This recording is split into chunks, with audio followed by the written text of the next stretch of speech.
All right, here we go. Go. Our fourth session, and The date is 29th of January, 2003. all right. About 9:30, 8:30. At home in Merritt Island. No fire tonight. No fire tonight. No, the weather got nice and warm today. Speaking of fire, I remember an incident when I was a kid. I don't know exactly how old. I was pretty young though, and we had a garage we had a wooden garage at the back, which the back of the garage was on the lot line, the back of the lot, and it was a wooden garage, and there was an apartment right next door. Almost, well, you could step from our garage roof almost onto the apartment. You couldn't, but we had a steep roof, and the apartment was a flat roof. And I don't know what time it was exactly. It was after dark. I would guess around 8 or 9 or maybe 10 o'clock. The place next to the garage caught fire, and it caught my dad. Our apartment?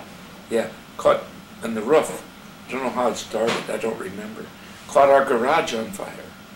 My dad was sleeping, and somebody woke him up, woke us all up. I don't know if it was a fire truck coming. It may have been there may have been a volunteer fire department. I don't remember. The fire department got there before you even woke up? Well, no. We woke up. I hope so. Somebody woke us up. I don't know who it was. I don't remember that part. But I remember my dad. He used to sleep in long pajamas, you know, that like a big nightgown. Yeah. He used to sleep in like long, big nightgown, you know, and about down to his ankles almost. And man, he ran out of the house, and the fire was on the side of the garage. It wasn't a big fire, but it was burning pretty good inside. He ran in the garage, and he had a 50-gallon drum of gasoline. So he used to get gasoline where he worked, and then he'd bring it home. Then he'd pump it into the car, his car, and he had a 50-gallon drum of gasoline. Oh my God!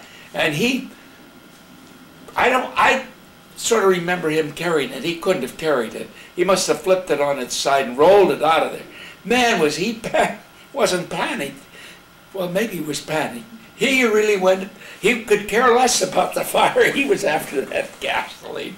And there he is in his big long john. Well, he didn't want the gasoline in there when the fire got That's to right. It would have blown the whole box whole out. house to bits. Huh? Yeah. The house and all. Man, he got that, threw that drum down, and I remember we're standing in the yard, and he's rolling that gasoline drum up. That's a vivid image in my mind with his long pajamas. Of course, he was a big guy. My dad was about 6'1" or maybe 6'2", and he was very strong, hard working all his life, you know. And I also remember another interesting incident when we had an earthquake, and I don't remember what year. Might have been 32. I would have been about 10 then. And I think it was 32 or 33 in Los Angeles. And we were having dinner. It was a night. It wasn't dark. I would say between 5 and 6. And it might have been 36. I would have been 14 then. Anyhow, we would eat at a round table not in the kitchen, but like a living room almost. I guess it was a part of the kitchen. And it was a round table, 4 of us, my dad, my mom, and my brother and I. And we'd have dinner there every night. And there's a wood stove at one edge of the place.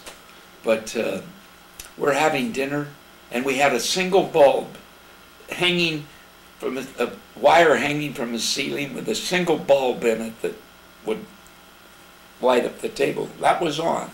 No, I guess it wasn't, because the light was still light outside. And all of a sudden that bulb started going like this, and the house started shaking like this, you know. Is it the first time you remember ever feeling an earthquake? That's the first time I was ever in an earthquake. And my dad shouted, "Earthquake!" And we all jumped up. We all ran outside in the backyard. And I remember the telephone poles were going, Wow. Really? It was a bad one, huh? Oh, it was a bad one. It tore parts of Los Angeles City collapsed, you know, certain buildings.